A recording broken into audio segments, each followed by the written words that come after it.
आज मी म्हटलो की प्रास्ताविकाचा वर्ग असणार आहे. प्रास्ताविकाच्या वर्गामध्ये सहसा ज्यांचं काव्य आपण बघणार आहोत ते कवी नेमके कोण आहेत याचा विचार आपण करतोय. त्याचबरोबर ते कवी त्यांचं जे महत्त्वाचं मुख्य काव्य आपण सूत्राला घेतलंय ते शांतीब्रह्म पैठण निवासी श्री एकनाथ महाराज यांनी हा ग्रंथ का रचला, त्याच्या मागचा इतिहास काय आहे. आता यातले अनेक मुद्दे सर्वांना माहिती असतील, पण आता प्रास्ताविकाचा वर्ग म्हटल्यावर काही क्रमप्राप्त आहे. हे ग्रंथकर्तृत्व ज्यांच्या नावावर आहे आता ते नाथ महाराज किती मोठे होते, त्यांनी किती ग्रंथ करून ठेवलेत आणि त्यामध्ये भगवंतांची लीला वर्णन करावे असा हा वेगळाच प्रकरण ग्रंथ त्यांनी केला, रुक्मिणी स्वयंवर नावाचा. त्याची वैशिष्ट्य काय आणि सरते शेवटी त्याच्या अभ्यासाची आवश्यकता काय आहे किंवा तो ग्रंथ हाती यावा याच्यासाठी प्रयोजन काय आपलं, या सगळ्यांचा विचार आपल्याला करायचा आहे. म्हणून मुद्दामून मी तो ग्रंथ, एक लघुग्रंथ आहे, म्हणायला लघुग्रंथ आहे, 1000च्या वर ओव्या आहेत त्यामध्ये, आणि विस्तारानं बघायला गेलं ती संतांची वाणी असल्यामुळं ती बहु अर्थप्रसव आहे, त्याचे अनेक अर्थ होतात आणि चिंतन करू गेलं तर त्यामध्ये अनेक प्रकारे आपल्याला फाटे फुटत चालतात आणि त्याचा आनंद लुटता येतो. फाटे फुटतात म्हणजे पाल्हाळ होत नाही, पण त्याचा अर्थ बघता बघता आपल्याला आनंद लुटता येतो. त्याच्या अर्थचिंतनानं नाथ महाराजांना नेमकं म्हणायचंय काय त्या एखाद्या अमुक अमुक ओवीमध्ये याचं अर्थ सौंदर्य उलगडत जातं आणि ते अर्थ सौंदर्य उलगडत जसजसं जात जाईल तसतसं आपण आपल्या उपासनेच्या विश्वामध्ये, भक्तीच्या विश्वामध्ये वाङ्मयीन दृष्टीनं सुद्धा स्वतः समृद्ध होत जातो. आता अनेक मराठी वक्ते बोलायला सुरुवात ज्या वेळेस करतात त्यावेळेस हे वाक्य सर्वांच्या मुखी आहेच की आता मराठी भाषेला अभिजात दर्जा दिला गेलाय. अभिजात दर्जा म्हणताना दर्जा हा शब्द मात्र मराठी नसतो, हा मोठा विनोद आहे. असो, अभिजात मान्यता या भाषेला होतीच, सामाजिक सांस्कृतिक पद्धतीनं होतीच, पण आता राजदरबारी त्याबद्दलचं निवेदन ठेवलं गेलं आणि राजकीय किंवा शासकीय दृष्ट्या आता ही अभिजातता प्राप्त झाल्यामुळे या मराठी भाषेच्या जुन्या काव्यग्रंथांच्या अभ्यासाला सुद्धा एक सकारात्मक आनंददायी असं उधाण आलेलं आहे. नुकतंच आम्ही सज्जनगडावरती मोरोपंत आणि वामन पंडितांच्या वाङ्मयाचं संमेलन घेतलं. त्या संमेलनात संमिलित झालेल्या श्रोते आणि वक्त्यांच्या वर्तनावरून, त्यांच्या व्यक्त होण्यावरून, त्यांच्या अभ्यासावरून हे सिद्ध होतं की ही पिढी सुद्धा मागे वळून पाहू इच्छिते, कारण त्यांचं पूर्वसुरींचं बोट पकडल्याशिवाय आत्ताचं अभिजाततेचा झेंडा आपण मनापासून समृद्ध पद्धतीनं आणि अधिकारवाणीनं, अधिकार हस्तानं मिरवू शकत नाही. ती समृद्धता यावी म्हणून या जुन्या वाङ्मयाकडे बघण्यासाठी आत्ता सगळेच इच्छुक आहेत. त्यामुळं या सगळ्या निमित्तांना डोळ्यासमोर ठेवून आपण हा ग्रंथ आपण बघतोय. शांतीब्रह्म श्री एकनाथ महाराज हे या ग्रंथाचे कर्ते आहेत. त्यांचं कर्तृत्व आपण चिंतनासाठी ठेवण्याचं कारण असं, त्यांनी ही कथा विस्तारानं मांडली आहे. त्यांनीच विस्तारानं मांडली आहे का तर नाही, नरेंद्र नावाचे कवी आहेत महानुभाव काळातले, त्यांनी सुद्धा विस्तारानं मांडली आहे. त्याचप्रमाणे सामराज किंवा त्याला साम्राज्य वामन असंही म्हणतात, या पंडित कवीनं सुद्धा हे चरित्र विस्तारानं त्याच्या वेगवेगळ्या श्लोकांमधून मांडलेलं आहे. विठ्ठल नावाचे कवी होऊन गेले, त्यांनी सुद्धा याचा विस्तार केलेला आहे. सर्वात जुनं म्हणायला गेलं तर नाथ महाराजांच्या आधी माऊलींचा काळ येतो आणि माऊलींचा समकाल किंवा त्याच्याही आधीचा यादव काळामध्ये असलेला नरेंद्र कवी. अनेकांना आपल्याला अभ्यासक्रमामध्ये एक मराठीमध्ये पहिलाच धडा होता, नरेंद्र भाषा भेटी अनुसरण. त्यामध्ये आपण शिकायचो की देवाच्या दादुलेपणाचा उभारा, न सहावेची साताही सागरा, भेण वसरुनी राजभरा दिधली द्वारावती. अशा पद्धतीनं काव्यवर्णन तो स्वतःचं त्या यादवांच्या दरबारात करत असताना त्या दरबारामध्ये तो राजा म्हणतो की हे काव्य इतकं सुंदर झालंय, वाह वाह, हे काव्य तू माझ्या नावावर लिहून दे, याचं करते पण मला दे. तर त्यावेळेस हा कवी कुठलीही भीडभाड न ठेवता, कुठलंही भय न ठेवता धडक त्याला म्हणतो की असं केल्याने आमुचिया कविकुळा बोलू लागेल, आमच्या कविकुळाला बोलू लागेल. सांगायचा मुद्दा हा की काव्यरचनेच्या दृष्टीनं, इतिहासाच्या दृष्टीनं रुक्मिणी स्वयंवर हे नरेंद्रकृत रुक्मिणी स्वयंवर हे सर्वात जुनं मानलं जातं. आणि त्यानंतर अनेकांनी रुक्मिणी स्वयंवर रचली आहेत मधल्या काळात, पण आज मान्यता प्राप्त रुक्मिणी स्वयंवराचा ग्रंथ हा नाथ महाराजांचा आहे. याचं कारण असं, महाराष्ट्रभर नव्हे भारतभर एक आपल्या वैशिष्ट्यानं निर्वत असलेला संप्रदाय म्हणजे वारकरी संप्रदाय, आणि वारकरी संप्रदायाचे आधार असलेले नाथ महाराज आहेत. कसा आधार? त्या तुकाराम महाराजांच्या शिष्या होऊन गेल्या बहिणाबाई म्हणून, चौधरी बहिणाबाई नाही पण बहिणाबाई शिवरकर. इथे संभाजीनगर जिल्ह्यात वैजापूर तालुक्यामध्ये आजही ते गाव आहे शिवूर. आजकाल त्याला शिवूर बंगला असं म्हटलं जायचं, पूर्वी त्याला बहिणाबाईचं शिवूरच म्हटलं जायचं. त्या बहिणाबाईंनी एक सुंदर अभंग केला, तो कदाचित तुम्हा सर्वांना माहिती असेल. संत कृपा झाली इमारत फळा आली, ज्ञानदेवे रचिला पाया उभारिले देवालया, नामातयाचा किंकर तेने केला हा विस्तार. आणि पुढे त्या म्हणतात, जनार्दन एकनाथ खांब दिला भागवत किंवा स्तंभ दिला भागवत. जनार्दन पंत महाराज आणि एकनाथ महाराज ह्या गुरु शिष्य जोडीनं काय केलं तर या भागवत धर्मरूपी मंदिराला, या वारकरी संप्रदायाच्या देवालयाला काय केलं तर भागवत ग्रंथरूपी स्तंभ दिला. म्हणजे छत आणि पाया यांचा संबंध सांगणारा जो शिल्पांचा किंवा आर्किटेक्टचा जो भाग आहे त्या भागाला आपण काय म्हणतो तर खांब म्हणतो. या दोघांचा दुवा म्हणजे खांब असतो. म्हणून आज जे भजन आपण प्रेमानं म्हणतो की ज्ञानदेव तुकाराम, तर ज्ञानदेव आणि तुकाराम या दोन कालावधींना जोडणारा फार सुंदर असा भक्ती संप्रदायातला दुवा म्हणजे श्री संत एकनाथ महाराज आहे. ज्ञानेश्वरीची जी अशुद्धता होती ती अशुद्धता काढून नाथ महाराजांनी त्यातले अशुद्ध पाठ काढले आणि ती शुद्धप्रत ज्ञानेश्वरीची, ज्याला आपण क्रिटिकल एडिशन म्हणतो, ती एडिशन शुद्ध करून त्यांनी ती पुन्हा एकदा लिहिली आणि ती प्रसारित केली, तिचा प्रचार केला.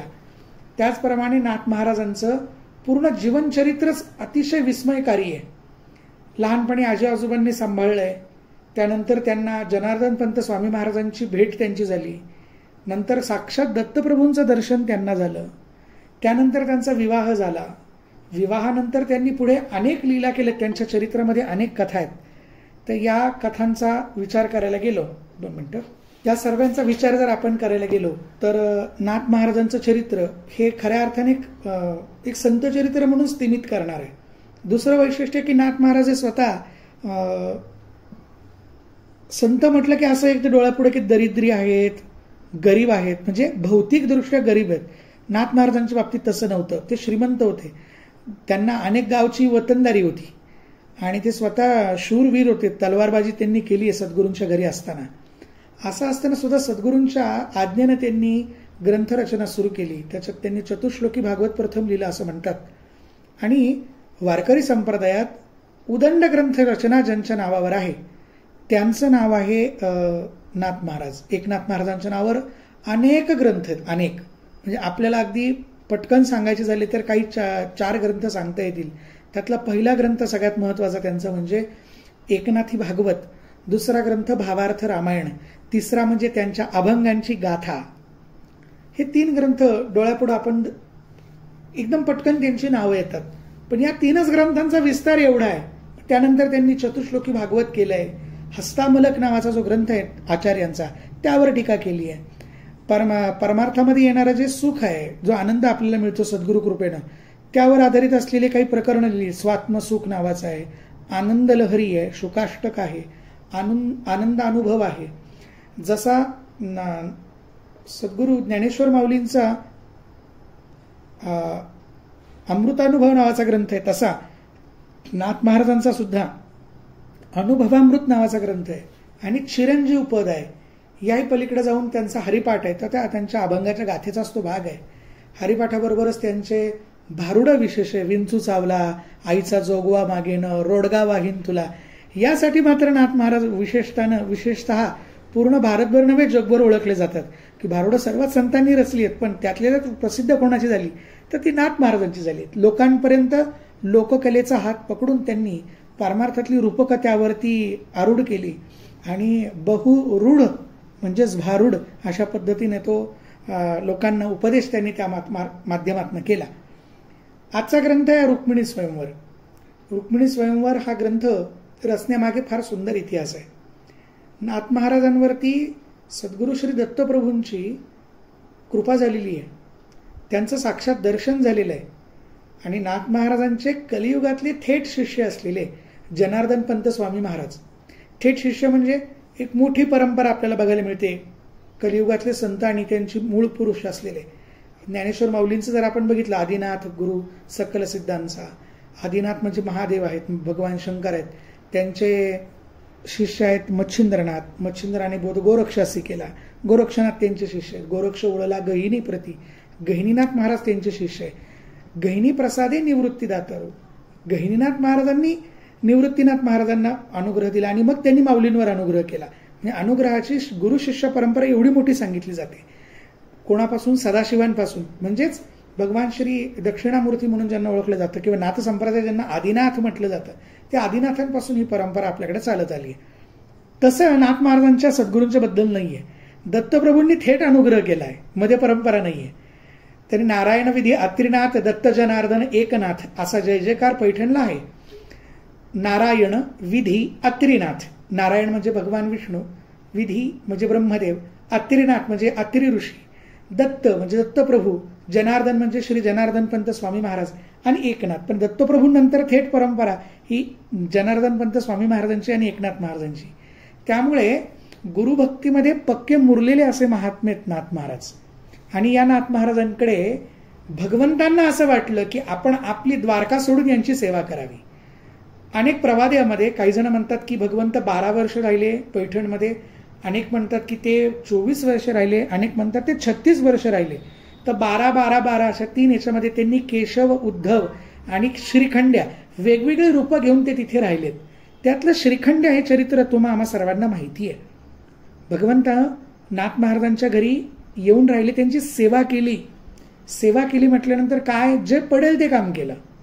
म्हणजे आपण जी देवांची सद्गुरूंची सेवा करतो तसं भगवंतांना नाथ महाराजांची सेवा करावीशी वाटली. इतकं त्यांचं चरित्र मोठं होतं, एवढं अनन्य प्रेम भगवंतांचं नाथ महाराजांवर होतं की मला त्यांची सेवा करायची. आणि ती सेवा करताना त्यांनी घरातलं त्यांचं पाणी भरायचं, झाडलोट करायची, गुरडोरं बघायची, देवपूजेला मदत करायची. म्हणजे गंमत बघा की मोरोपंतांचे पुतणे बाळाजी पंत पराडकर, त्यांनी एक सुंदर आर्या केली की श्री एकनाथ सदनी माधवजी सर्व काम ते करीतो, स्वकरे चंदन घाशी गंगेचे पाणी कावडी भरितो.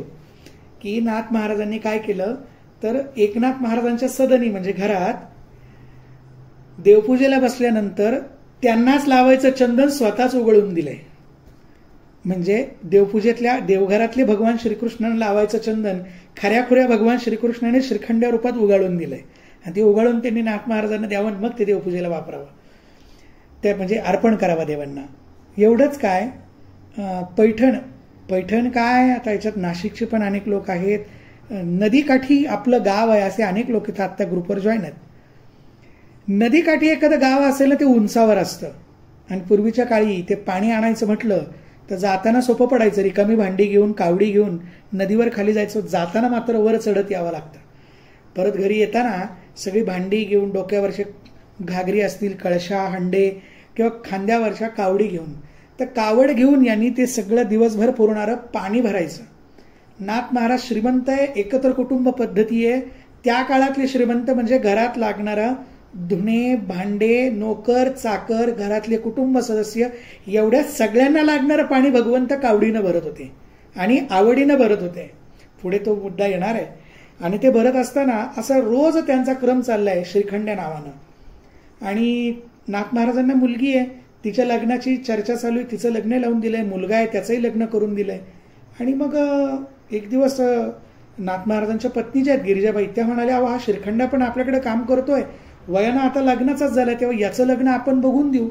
ते भगवंतांनी ऐकलं, ते म्हणाले काहीतरी गडबड आहे, आता आपण रूप बदलून इथे आलोय आणि ते लग्न लावायची बात करतायत. त्याच वेळेस द्वारकेला काय गंमत झाली, एक भक्त भगवंतांना भेटायला आले आणि त्यांनी धरणं धरलं. धरणं म्हणजे काय, तिथे थांबले, त्यांनी उपवास केला की तुम्ही मला दर्शन द्या, तोपर्यंत मी अन्न पाणी घेणार नाही. तर रुक्मिणी आईसाहेब म्हणाले, अहो इथे काय द्वारकेत करता, भगवंत इथे नाही, ते पैठणला गेलेत म्हणे. मग ते पैठणला गेले, नाथ महाराजांचा पत्ता विचारत विचारत ते म्हणाले, ते पैठणचे एकनाथ महाराज किंवा एकनाथ बाबा इथेच असतात का? ते म्हणे हो, हाच वाडा आहे म्हणे त्यांचा. म्हणे मी भगवंतांना भेटायला आलोय. म्हणे भगवंत?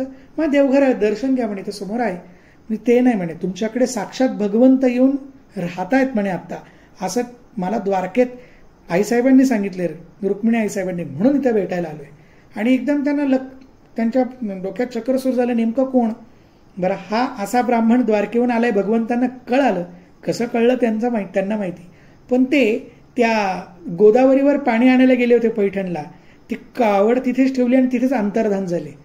नाथ महाराजांना कळलं की आपल्या घरी येऊन आपली सेवा करणारे भगवंत स्वतः आहेत म्हणाले. ते धावत पळत तिथे गेले. तिथे कावड पडलेली होती पण भगवंत नव्हते.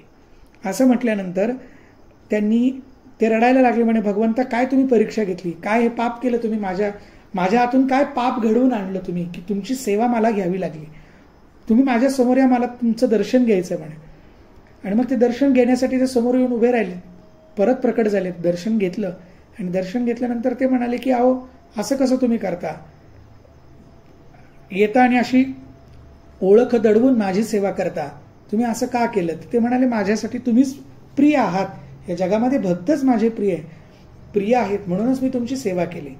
असं झाल्यानंतर नाथ महाराजांनी त्यांना आठवण करून दिली, भगवंता, मी आणि गिरिजाबाईंनी दोघांनी मिळून तुमचं लग्न करून द्यायचं ठरवलंय, तर तुम्ही आता लग्न करा.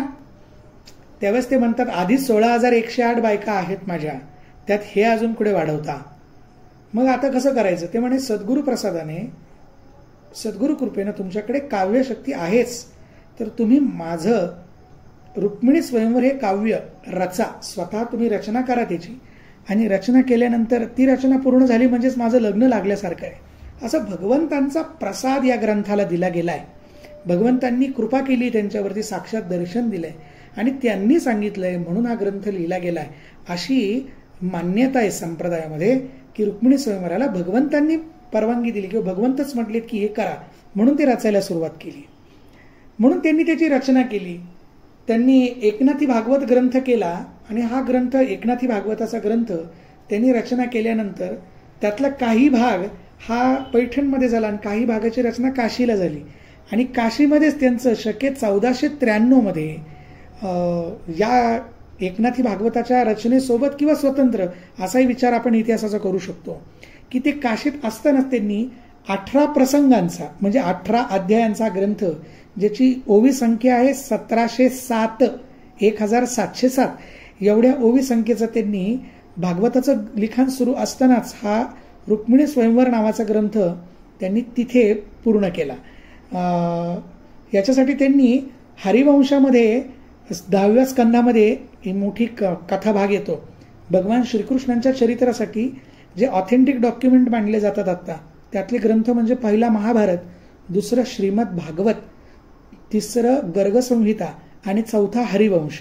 तर हरिवंश पुराणामध्ये भगवंतांच्या वंशाचंही वर्णन आहे आणि तो वंश पुढे कसा चालला याचंही वर्णन दिलंय. तर भगवंतांच्या सगळ्या विवाहाचं वर्णन त्याच्यामध्ये केलेलं आहे. त्यामुळे त्याला डोळ्यासमोर ठेवून मूळ संस्कृत भागवतामधल्या 10व्या स्कंदातील हरिवंशातील कथाभागावर ही पोथी आहे, कारण त्याच्यामध्येच विस्ताराने वर्णन आलेलं आहे. आणि याच्यासाठी तिथी कुठली तर चैत्र शुद्ध नवमी, शके 1493. चैत्र शुद्ध नवमी म्हणजे रामनवमीच्या दिवशी कृष्णचरित्रातला महत्वाचा भाग त्यांनी पूर्ण केला. हे महत्वाची गोष्ट आहे, त्यांनी स्वतःच तिथे लिहून ठेवलंय. पैठणमध्ये त्यानंतर एक कुष्ठरोगाने पीडित झालेला,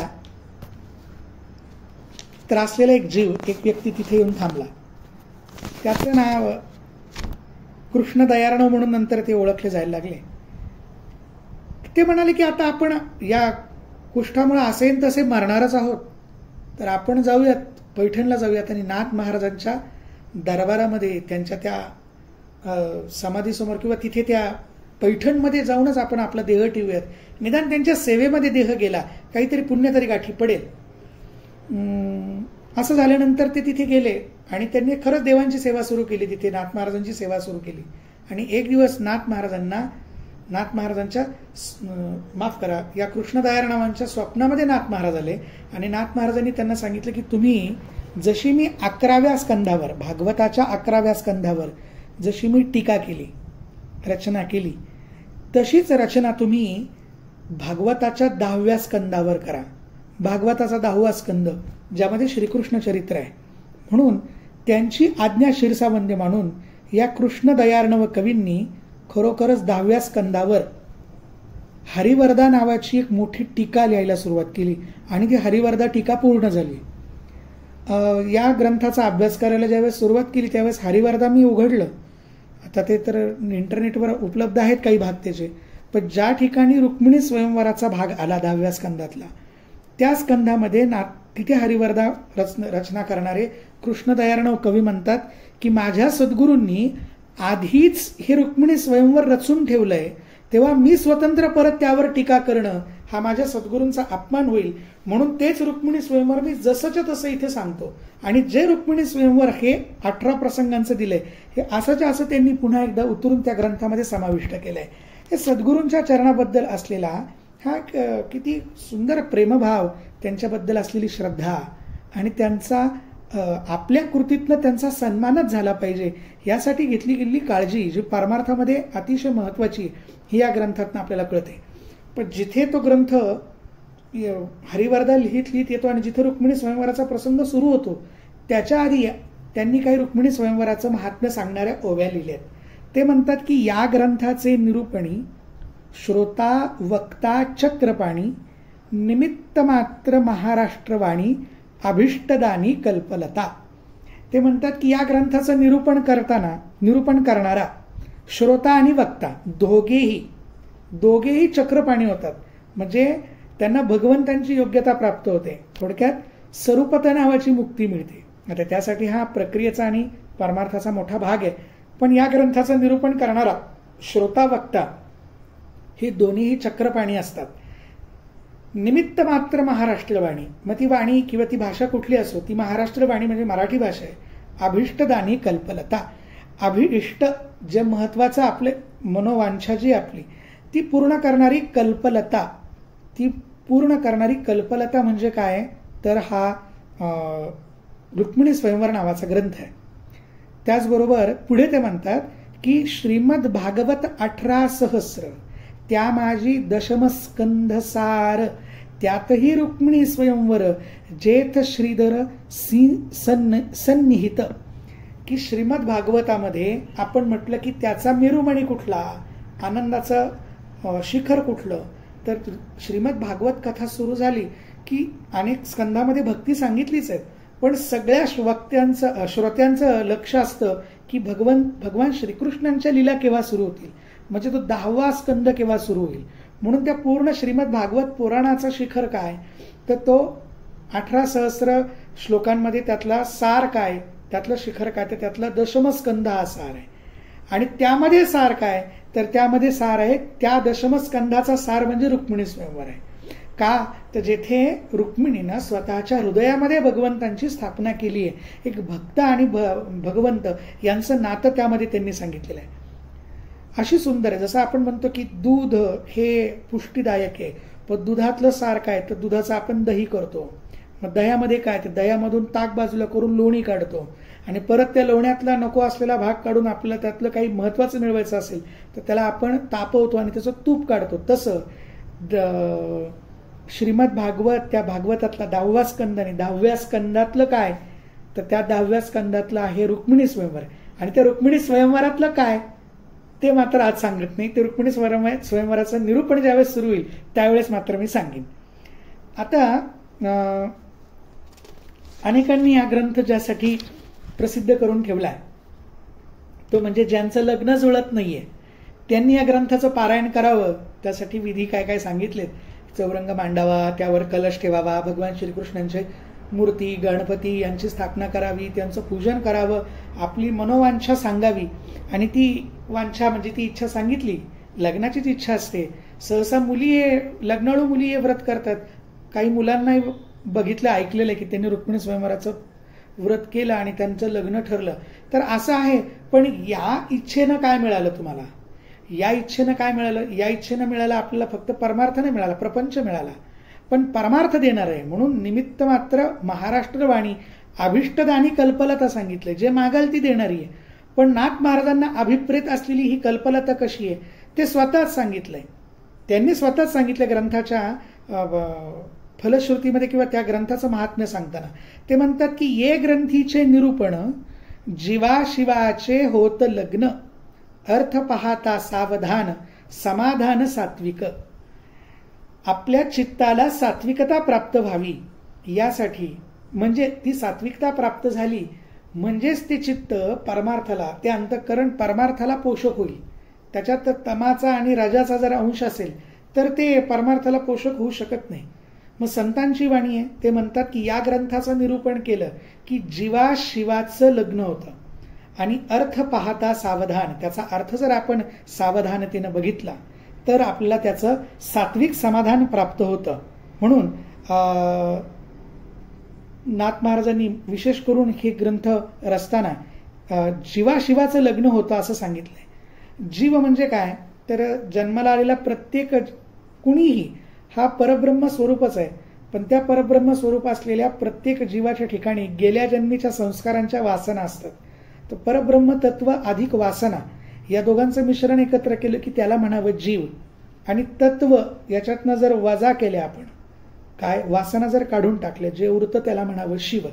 म्हणून इथे सद्गुरु परंपरा जी सांगितली जाते किंवा सद्गुरु हे तत्व जे सांगितलं जातं, हे सद्गुरु तत्वाची सुद्धा महती या ग्रंथामध्ये एका प्रसंगानुसार नाथ महाराजांनी सांगितली आहे. आणि म्हणूनच ते म्हणतात की इथं जीवाशिवाचं होतं लग्न, जीवाचं शिवाशी लग्न होतं. म्हणजे काय, सद्गुरूंना शरण गेलेला कुठलाही जीव शरणागत झाल्यानंतर सद्गुरू त्याला स्वतःसारखंच करून टाकतात. म्हणजे शिव जीवाला जीव ठेवत नाही, शिवच करून ठेवतात. म्हणून नाथ महाराजांनी या ग्रंथाची रचना केली आणि त्यामध्ये परमार्थच सांगितलाय. त्यासाठी रूपकाला हाताशी धरली ही कथा. खरं तर आपल्या परंपरेत असं म्हटलं जातं की नामयाचा तुका आणि ज्ञानाचा एका. ज्ञानेश्वर महाराजांचाच पुढचा अवतार एकनाथ महाराज आहे आणि नामदेव महाराजांचाच पुढचा अवतार हा नाथ महाराज आहे. माफ करा, नामदेव महाराजांचाच पुढचा अवतार हा तुकाराम महाराज आहे. तर माऊलींच्या अवतारामध्ये तर असं म्हणजे म्हणतात बरं परंपरेमध्ये की माऊलींनी फार लवकर संजीवन समाधी घेतली. त्या अवतारामध्ये गृहस्थाश्रमी माणसानं कसं जगायचं याचं मार्गदर्शन एवढं नाहीये. म्हणून ते मार्गदर्शन व्हावं म्हणून नाथ महाराजांनी पुढचा अवतार घेतला आणि तो अवतार घेऊन स्वतः तसा गृहस्थाश्रम धन्य कसा असतो हे जगून दाखवलं. तो परमार्थाला कसा पोषक हे पण करून दाखवलं. आणि त्यासमोर जणू काही आदर्श कुठला तर ती आदर्श कुटुंब व्यवस्था कशी असावी तर ती भगवान श्रीकृष्णांसारखी असावी. म्हणूनच का काय त्यांनी रुक्मिणी स्वयंवर हा ग्रंथ लिहिलेला आहे असं आपल्याला म्हणायला जागा आहे.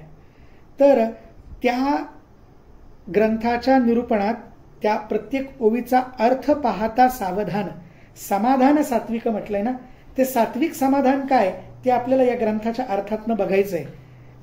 त्याआधी आपल्याला बघायचंय की या ग्रंथ आपण बघताना या ग्रंथाचं चिंतन आपल्याला तिथून पुढे जे करायचंय ते चिंतन करत असताना आपल्याला इतर अजून कोणाकोणाच्या वाङ्मयाचा आधार घ्यायचा आहे. तर आपण त्यामध्ये काय बघणार आहोत, कारण आजचा वर्ग मी मगाशीच सांगितलं की प्रास्ताविकाचा वर्ग आहे. त्यामुळे प्रास्ताविकाचा वर्ग असल्यामुळे या वर्गामध्ये आपण काय काय बोलणार आहोत, पुढचा वर्ग कसा जाणार आहे, त्याचा प्रवास कसा असणार आहे हे तर बोललं जाईलच. त्याचबरोबर या ग्रंथातल्या नाथ महाराजांच्या ओव्यांचे अर्थ विशद करण्यासाठी आपण इतर कोणकोणते ग्रंथ बघणार आहोत त्याची सुद्धा आपल्याला चर्चा इथे आज करणं गरजेचं आहे. तर सगळ्यात महत्वाचं म्हणजे सगळ्यात जुनं ग्रंथ असलेल्या नरेंद्र कवी, या नरेंद्र कवीनं या ग्रंथामध्ये रुक्मिणीनं भगवंतांना लिहिलेलं एक पत्र आहे. ती पत्रिका पण काही वर्षांपूर्वी अभ्यासक्रमामध्ये होती, पण त्याचा पूर्ण ग्रंथच आपण समोर ठेवणार आहोत. म्हणजे नाथ महाराजांच्या ग्रंथामध्ये जिथे गरज आपल्याला वाटेल तशी गरज नाहीच आहे, पण त्याचं म्हणणं पण काय नरेंद्र कवीचं ते काही काही प्रसंगांच्या ठिकाणी नरेंद्र कवीच्या काव्याचा आपल्याला आधार घ्यायचा आहे. त्यानंतर काही संत कवी आहेत. नरेंद्र कवीला मी संत म्हणणार नाही, नरेंद्र कवी हा आख्यान कवी असं मी म्हणेन. संत कवींमध्ये आपल्याला एकनाथ महाराजांचं तर चरित्र आपण इथे घेतलंच आहे. समर्थ रामदास स्वामींच्या संप्रदायामध्ये समर्थ रामदास स्वामींचे शिष्य ज्यांचं नाव कल्याण स्वामी, या कल्याण स्वामींनी हिंदुस्थानी भाषेमध्ये केलेलं एक रुक्मिणी स्वयंवर आहे, एक अभंगासारखा काही श्लोक आहेत, त्याचाही आधार आपल्याला घ्यायचा आहे. त्याचबरोबर गुलाबराव महाराजांचे रुक्मिणी पत्रिका आणि रुक्मिणी स्वयंवर याच्या रुक्मिणी गीत नावाचे असे 2 ग्रंथ आहेत. तर त्यांनी सुद्धा या रुक्मिणी स्वयंवराच्या ग्रंथातनं नेमकं काय मांडायचंय, त्यांनी काय मांडलं याचा अर्थ आपण बघणार आहोत. त्याचबरोबर साम्राज म्हणजे साम्राज्य वामन मी मगाशी म्हटलो, ह्या साम्राज्य वामनानं म्हणजे या साम्राज्य कवीनं खूप मोठं रुक्मिणी हरण नावाचं काव्य लिहिलेलं आहे. रुक्मिणी हरण म्हणजे पळवून लिहिलेली आहे, सर्वांना माहिती आहे. त्यामुळे ते रुक्मिणीचं हरण कसं झालं याचं वर्णन करणारा ग्रंथ आहे साम्राज्याचं रुक्मिणी हरण, तो आपल्याला बघायचा आहे. बीडकर म्हणजे बीड जिल्ह्यामध्ये असलेले विठ्ठल नावाचे कवी होते. 2 मिनिटं थांबतो, लाईट गेली आत्ता. आवाज येतोय सर्वांना? आवाज येतोय. विठ्ठल कवी येतोय ना? हा, काय ते राउटर बंद झालं तर गडबड नको म्हणून 2 मिनिटं थांबलो. विठ्ठल कवी अतिशय सुंदर रचना त्यांनी केलेल्या आहेत आणि त्यातल्या महत्वाच्या प्रसंगांवर त्यांनी प्रकाश टाकलेला आहे. नंतर अनेकांनी माझं प्रत्यक्ष ऐकलंय मोरोपंतांबद्दलचं.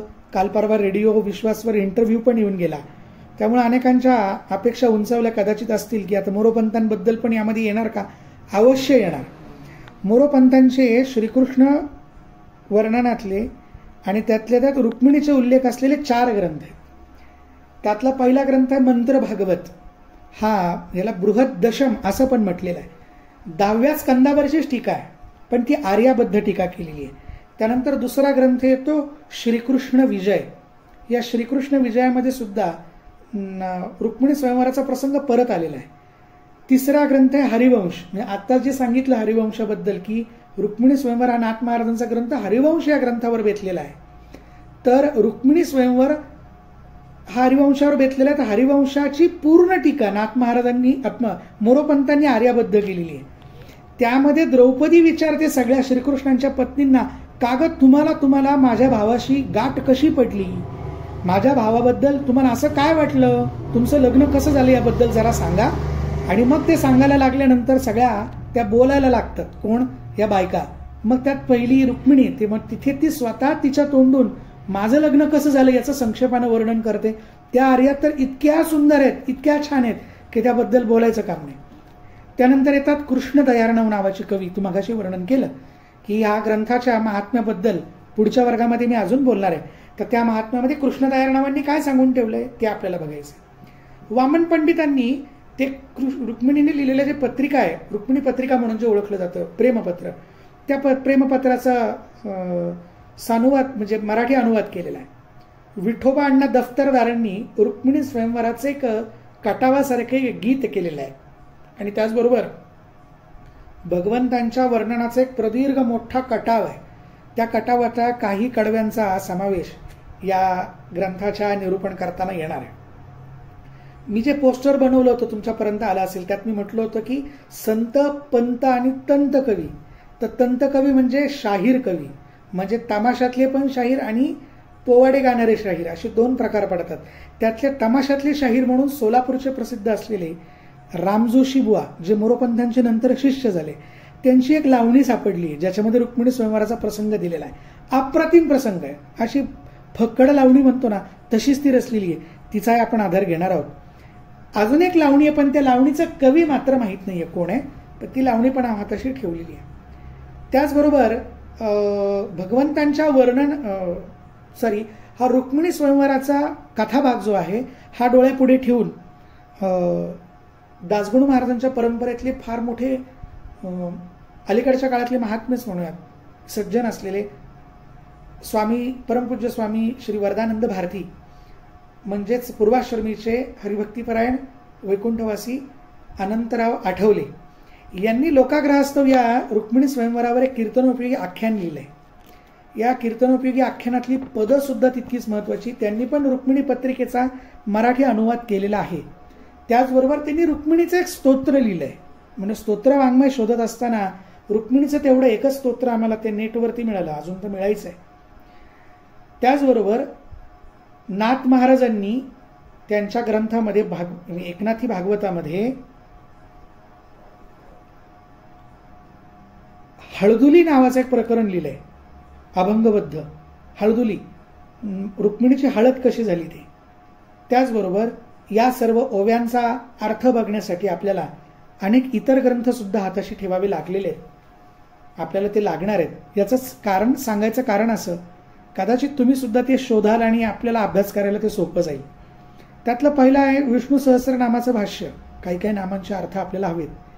सगळ्या परमार्थ वाङ्मयाचं हृदय या मराठी भाषारूपी सरस्वतीच्या गळ्यातलं मंगळसूत्र असं ज्याचं वर्णन केलं जातं, ती भावार्थ दीपिका म्हणजे ज्ञानेश्वरी. एकनाथी भागवत ज्याचा अभ्यास केल्याशिवाय आपण पुढेच जाऊ शकत नाही. श्री तुकोबारायांची गाथा, सकल संत गाथा, श्रीमद दासबोध आणि श्रीधर कविकृत हरिविजय नावाचा ग्रंथ. याचबरोबर काही उर्दू शेरो शायरीचा सुद्धा आधार काही काही ठिकाणी घेतलाय. आता इथे वर्णन करून सांगणार नाही, पण कधी न ऐकलेली अशी काही स्तोत्र आहेत, त्या स्तोत्रांचे सुद्धा संदर्भ या अर्थांसाठी आपण बघणार आहोत. त्याचप्रमाणे काही अर्थ लावण्यासाठी देवी भागवताचा आधार आपण घेतलाय. श्री वामनराज प्रकाशन माझी जी सद्गुरू परंपरा आहे, त्या परंपरेतले अनेक ग्रंथ यासाठी कामी येणार आहेत. जिथं जिथं तेथे ग्रंथांचे संदर्भ येतील तिथे तिथे मी त्या त्या ग्रंथांचा परिचय सुद्धा करून देणार आहे.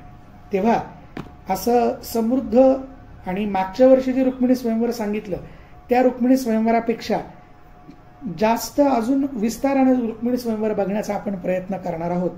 आणि 10 दिवसात ते बसेल न बसेल मला आता माहित नाही, पण ती कथा मात्र तुमच्या समोर ठेवण्याचा आणि ती पूर्ण करण्याचा मी प्रयत्न करणार आहे. जिथे चिंतनाला भरपूर विस्ताराचा वाव आहे तिथे मात्र मी जास्त विस्तार आता करणार नाही, तिथे संकोचानच थांबीन. कारण तो विस्तार बघण्यासाठी हवं तर आपण स्वतंत्र वेगळे वर्ग घेऊ. जसं भगवंतांचं वर्णन येतं तिथं नाथ महाराजांच्या वाणीला उधाण आलंय, अक्षरशः उधाण आलंय. काही ठिकाणी भक्त आणि भगवंत अशी नाती जिथे जिथे येतात त्या ठिकाणी नाथ महाराज अगदी त्यांचा उन्मेष जो आहे, त्यांची जी तारुण्य असलेली त्यांची जी भाषा आहे, ती भाषा जी आहे, जिला सद्गुरू प्रसादाचा ओलावा आहे, तिला उधाण येतं अक्षरशः. किती बोलू आणि किती लिहू असं त्यांना झालंय. पण अनेक ठिकाणी त्यांनी संकोच केलाय आणि अनेक ठिकाणी त्यांनी विस्तार केलाय. त्याचप्रमाणे अनेक ठिकाणी रुक्मिणी या ग्रंथामध्ये घाबरते. तिचं वय बघता तिचं एक स्वतंत्र भावविश्व नाथ महाराजांनी स्वतंत्ररित्या इथं रंगवलंय. त्यामुळे ते सुद्धा फार महत्वाचं आहे. काय आहे, काम्य ग्रंथ म्हणून जर याच्याकडे बघितलं, लग्न जुळावं म्हणून पारायण करा म्हटल्यानंतर याचं तितकं अर्थचिंतन होईल असं सांगता येणार नाही मला आता. पण अर्थाचं चिंतन जर केलं तर आपलं भगवत भक्ती भावविश्व तर समृद्ध होईलच, पण या सर्व संतांच्या चरणी असलेला आधीचाच भक्तिभाव तो दुणावत राहील, तो वाढत राहील, ही मी आशा करतो. फारच सुंदर रचना या पूर्ण वर्गांची मी केलेली आहे. त्यामध्ये पुढच्या वर्गाचं फक्त स्वरूप मी तुम्हाला सांगतो, ज्यामध्ये ही रुक्मिणी कोण, तिचे कुटुंबीय कोण आहेत आणि ते कुटुंबीय असताना तिला ती ओढ भगवंतांशी आपल्याला लग्न करायचंय, ही ओढ कशी निर्माण झाली याचं वर्णन आपल्याला पुढच्या वर्गात करायचंय. तेव्हा प्रास्ताविकाच्या वर्गासाठी मी एवढंच बोलीन. माझा फक्त सर्वांना एकच म्हणणं आहे की मी एक व्हॉट्सअप ग्रुप बनवला आहे, त्यावरती 19, 20, 21, 22 लोक 24 जण जॉईन आहेत. ते 24 जण सोडता आत्ता परत कोणी जॉईन झालं असेल तर कृपया आपलं नाव सांगावं, मला माझ्याकडे नोंद म्हणून ते ठेवायचं आहे. त्याचप्रमाणे पुढच्या वर्गासाठी जे इच्छुक आहेत, अजूनपर्यंत कोणी मी बोलतो तोपर्यंत कोणी ग्रुप सोडून जाऊ नका. मान्य 9 वाजत आले, भूक लागली, जेवायचं असेल, मलाही जेवायचं आहे. तर